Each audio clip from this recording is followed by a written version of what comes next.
Hello, Tito Jeff here. January 9th, 2023 in Ormoc City, Leyte, the Philippines. Had a good day today. And we went to, this morning we started out going to the Social Security office here in the Philippines for Filipinos. So Maricel could pay her Social Security payments for 6 months. And then we went to the Phil Health office.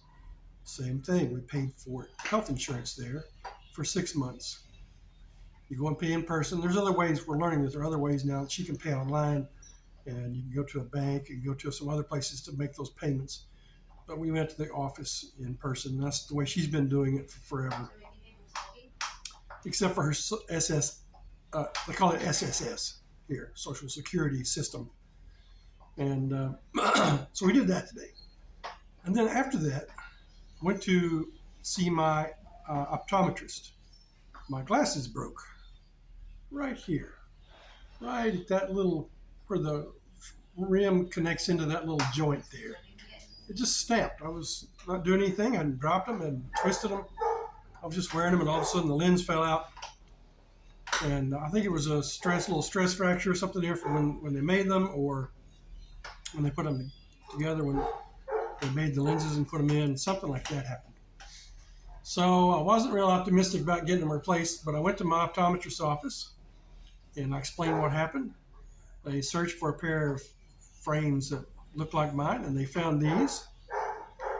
And then I said, I want these replaced at no cost. And the secretary, or they called her the secretary, clerk, told me, I don't know, I'll have to check with the optometrist. The optometrist was out of town. She's in Cebu City today. So she called her on the phone. The optometrist wanted to speak with me, so I explained, that they fell out. The frames were broken. I haven't done anything to them. It just broke. And I'd like to have them replaced. So she talked to the clerk again, and she explained to her that it's only been 6 months. I had bought these 6 months ago in June of 2022. So they're not that old, and I've been taking really good care of them. So she agreed to replace them. Wow, I was really surprised. It doesn't happen very much here in the Philippines. It's very difficult to get something replaced. For one thing, if you buy something, for instance, at a hardware store, buy a lamp or something like that, they test it before you leave the store. They'll take it out of the box, plug it in, put a light bulb in it, and check it. Same thing with a fan or an air conditioning unit, or a window unit. They'll plug it up in the store and make sure it works before you take it home. You take it back and say something's wrong, and they're gonna maybe deny your replacement. So I was really happy with that, because they wanted $70, 3,500 pesos, $70 for these frames, which is really not that much. The lenses here are still pretty expensive compared to the U.S. They're a little less, but they're the most expensive part of the glasses that I bought. So I was pleased with that. So, like I said, I'm in the Phil Health system here. I bought health insurance through the government. It cost me for 6 months 8,500 pesos, which is about $160 for 6 months. Now, Phil Health doesn't cover a lot. It doesn't cover pharmaceutical expenses, things like that. But it will cover hospital expenses up to a certain point. Not a lot, maybe, but enough to make a big difference in your total bill. So maybe 30 to 50% of a hospital bill will be covered by Phil Health. That doesn't sound like a lot, but you got to remember we're in the Philippines. So I was in the hospital for 4 days last summer. My total bill was 50,000 pesos, which is $1,000. So if Phil Health covered half of that, I would only have to pay $500 cash. So it's worth having. It costs me $320 a year. I may not use it this year, who knows, but it's worth having. The other thing it'll do is it'll get you in the hospital. Some hospitals require a 10% down payment upon admission. But if you have Phil Health, they'll take you on in. So that's good. So I've got that done. And we got Maricel's Social Security paid. Her employer paid that for her when she worked in Cebu. She was a housemaid, lived in the house with the family, and they paid her Social Security. I think they're required to by law.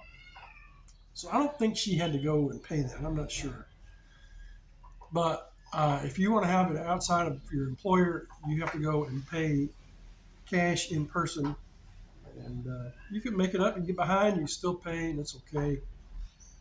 And it's kind of like in America, you have to have paid, like I forget how many months, 160 months, something like that, uh, before you can withdraw. And same in America, you have to have been paying in to Social Security, even at the time of retirement, for a certain number of months or quarters or whatever it is that you have to be able to pay. So that's good. So we've been having a lot of rain here in the Philippines. It's been raining since Christmas, almost nonstop. We've had maybe 1 or 2 days of sunshine, but not all day long. And we've had some pretty steady rain. We've had some heavy rain. With just one low pressure area after another coming in from the Pacific Ocean from the east, uh, coming into to this island and others. And it covers a large portion of the Philippines. So they're used to this, but still you get flooding, get some mudslides, things like that.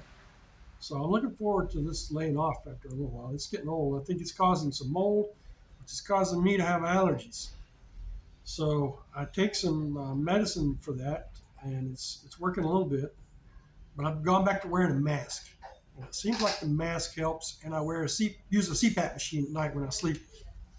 So that has a filter on it, a HEPA filter, I think, and that those two things together have reduced my symptoms a little bit. Either that or it's just going away. I don't know. Seem to have this off and on while I'm here. Allergies, stuffy nose, coughing. I get a little congested in my chest from it, but no fever, nothing like that. And been to the doctor. She gives me some Montelucast. I'm not sure how to say that. I'll put the name up here. And a nasal spray, fluticasone or something like that. And I'm also using an inhaler because she diagnosed me with chronic COPD, just a low level, and she wants to keep it from getting worse, so I use an inhaler. So I've got all those things going for me, but I still get this. And I use a little Robitussin to help me cough up phlegm and stuff. So I thought when I first got here, I didn't have any allergies, and now I have some allergies. So I thought I had left that behind in Kentucky. Kentucky, I don't know if you know, is really bad for allergies. Kentucky in the USA. Lots of oak trees and pine trees and grass and ragweed. So it's always something in Kentucky. Maybe 1.5 months a year. In the wintertime, I didn't have any allergies for 1.5 months, but that's about it. So here it kind of comes and goes, but I'm getting along. We'll be okay. So that's about it for today. I'll show you some pictures of the Social Security office and talk about some things that I saw there. Okay, so the first thing you notice is there's a big line when you get there. When I walked in, I saw this sign, no gift policy. This is the Social Security System office. They've got restrooms, they've got, I call them comfort rooms, and a water bottle over in the corner if you want to fill your water bottle. Different ways of paying now. You've got this Bayad Center where you can go pay. And they do have some automation coming in where you can have self-service keys.